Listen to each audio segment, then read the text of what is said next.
Living your best life, that's what I'd like to talk about today. So when you hear living your best life, what images come up in your mind? What images do your mind conjure? What does it mean to you? What does it mean to me? I'd like to tell you about the 5 things that I consider part of living my best life. If they resonate with you, please let me know in the comment box below. If you have different things, also please let me know, because I believe we learn from one another. First thing is my faith. My faith is so important to me. It comes across in every area and every aspect of my life. I cannot help but talk about God and how He weaves Himself into every area of my life, both the highs, the lows, the ups, and the downs. I love how He sent His Son, Jesus Christ, to come and die for me. I love how He's full of mercy. I love how He's full of grace. I love the fact that I can come to Him when I mess up and say, Father, I'm sorry, please forgive me. And He draws me into His arms and we can keep moving in this relationship thing. I love God. Number 2 is my body image and my dressing. My sense of self-worth comes from who God is and who God says that I am. It doesn't come from what anybody thinks of me, and it doesn't come from what I look like. Because it comes from God, I can have a stable sense of self-worth, because God doesn't change. The Bible says that He changeth not. You see, all the other things I mentioned, what other people think about me, how I look, all those things can change. I can add weight, I can lose weight. People may like me today, people don't like me tomorrow.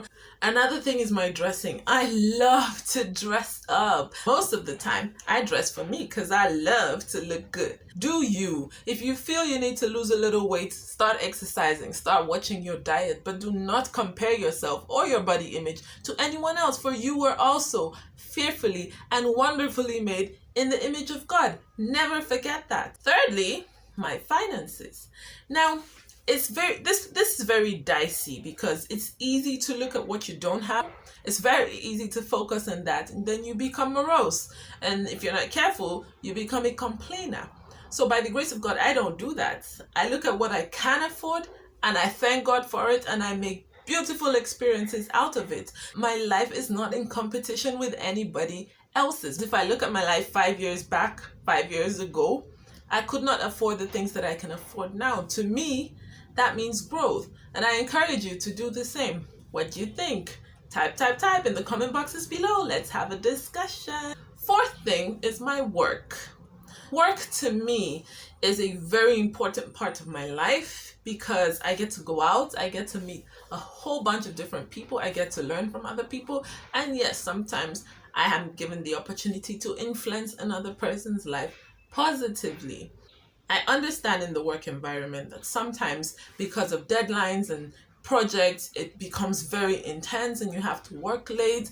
Now, this is okay, I understand that. But if you're working late every day, every week, every month of the whole year, then can I please ask you to take a step back and reevaluate? That is not good for work-life balance. This is very, very important. So while you're at work, give it your best. And when you close from work, drop everything about work, find something else to do. I mean, even if you don't have anything to do, lie down on your bed and daydream about the kind of life that you want to have, because that is your time. I've been blessed to work in places that, though they didn't always pay me great, the work environment was great. The people were good, and I learned so much from it. I've also worked in places where I didn't get paid for months on end. Some are still owing me till now. I take the good with the bad, and I just chalk it down to the fact that such is life, c'est la vie. Don't dwell too much on the negative. Learn what you can. Take the experiences, take the things that you've learned, then move on. We can't control everything, right? Money is good.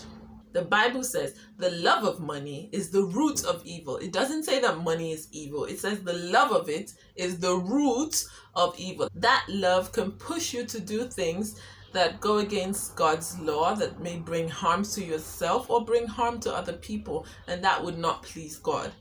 But money is good, my dears. It solves a whole lot of problems. I kid you not.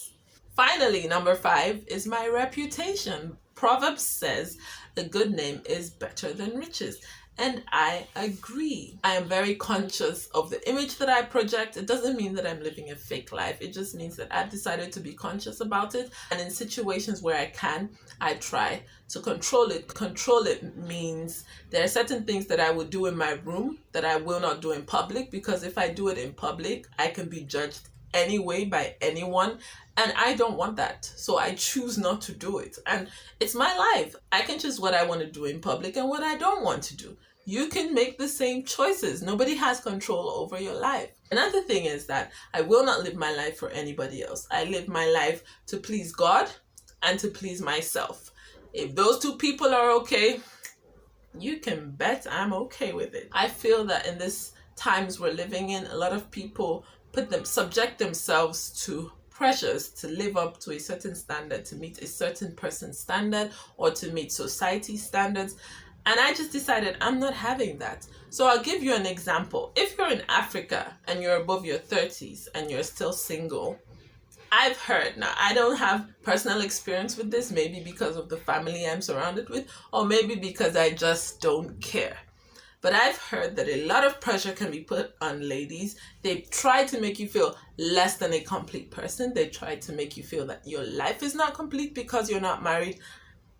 I'm sorry, I don't buy that, and I will not accept such pressure from anybody. So that's just an example.